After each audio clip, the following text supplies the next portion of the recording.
I'm Robin Shooter, founder of Empower Total Health, and the topic of this week's weekly update is cheat days and the diet mentality. Last week, I gave a presentation on whole food plant-based eating at an employee wellness event.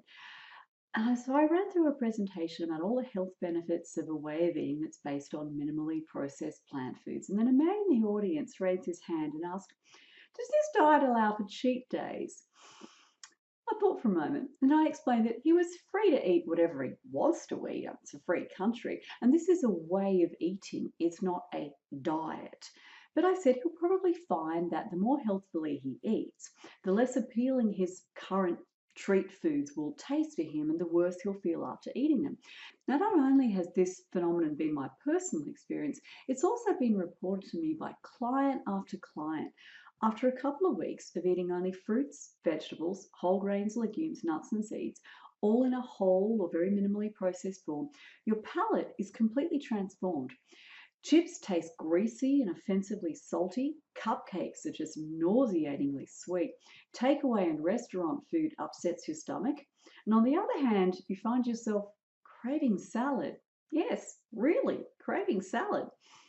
But after the presentation, I realized that there was so much more that I wanted to say in response to this man's question. Isn't it always the way? You think of all the good things after the opportunity is over.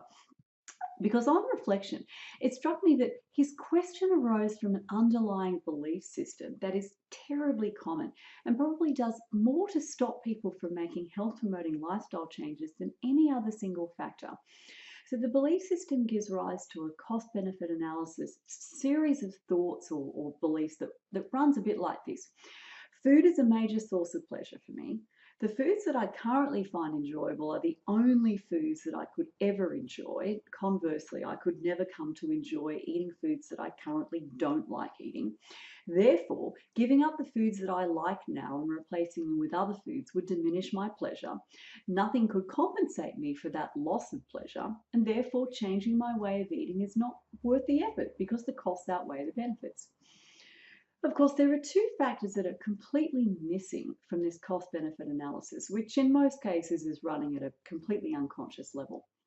The first is that, as I've mentioned previously, our taste preferences not only can change, but they do change when we change our way of eating. I'm sure this has already happened to you at some point in your life. I never enjoyed green vegetables when I was a child, which might have had something to do with the way my mother cooked them, but that's the story for another day. And in my teens, I developed this pathological aversion for pumpkin. I still don't really know why. But now, broccoli and kale are among my absolute favorite foods. And if you told me that I had to live off baked pumpkin and pumpkin soup for the rest of my life, I probably wouldn't be all that sad. As Doug Lyle and Alan Goldhammer explain in their book, The Pleasure Trap, which is actually the subject of one of the other many articles that I've written, the human brain is wired to derive pleasure from eating. If we eat a diet of whole natural foods, we get a moderate pleasure response from eating. If we amplify the pleasure-provoking components of food, which is primarily sugar, salt, and fat, by processing and refining that food, say by turning a fresh apple into an apple pie, at first we'll get a heightened pleasure response from our artificially sweet and salty and fatty food. But after a short while, the brain cells that are being overstimulated by all of that pleasure signaling start to go deaf. The brain's pleasure center recalibrates, and we end up right back where we started, deriving a moderate amount of pleasure from our food. It's called tolerance, and it's the same phenomenon that occurs in illicit drug use. Over time, larger and larger doses of the drug are required to get the same high that users got with a low dose when they first tried the drug. And as with drugs, when people first quit eating processed foods, they have withdrawal symptoms, one of which is the inability to derive pleasure from eating whole natural foods, which taste bland in comparison to their accustomed diet. Fortunately, the brain's pleasure center once again recalibrates, and before long, unprocessed foods actually taste good again, and you're back to deriving a moderate, evolutionarily normal amount of pleasure from your food. In other words, just as much pleasure as you got from the processed food that you thought was so wonderful. And again, as mentioned previously, after eating healthfully for a while, that processed food just doesn't taste good anymore. And you notice how bad you feel after eating it. And that brings me to the second factor that's missing from that cost benefit analysis. Now, this may shock you, Food is not the only pleasure in life. Hmm. Let me pause and let that sink in for a minute. Having worked with thousands of people in over 20 years of clinical practice, I can confidently say that there are many other sources of pleasure that you can experience after you start building health supporting habits. Here are some that my clients commonly report.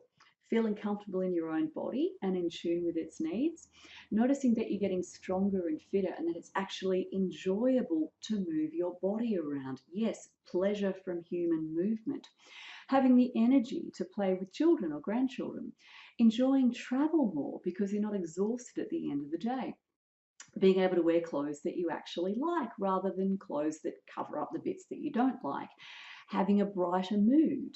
And last but definitely not least, enjoying sex more, partly because you have more energy and also more body confidence, but also partly because of better blood flow to those crucial parts of your anatomy.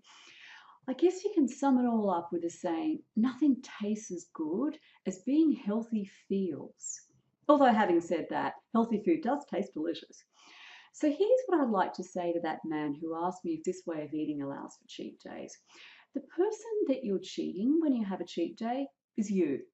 Cheat days keep you stuck in the pleasure trap because when you keep teasing your taste buds with all those highly processed foods, you stall your brain's ability to recalibrate its pleasure response so that you can enjoy healthy food. And cheat days also keep you stuck in the diet mentality, the notion that you have to deprive yourself of dietary pleasure in order to achieve your weight loss goal.